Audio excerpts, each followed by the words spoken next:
கடல்களையும் அதன் சேனைகளையும் உண்டாக்கிய நீர் ஒருவரே கர்த்தர்.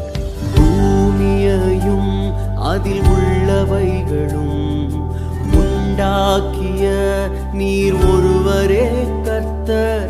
சமுத்திரமும் அதில் உள்ளவைகளும் காப்பாற்றும் நீர் ஒருவரே கர்த்தர்.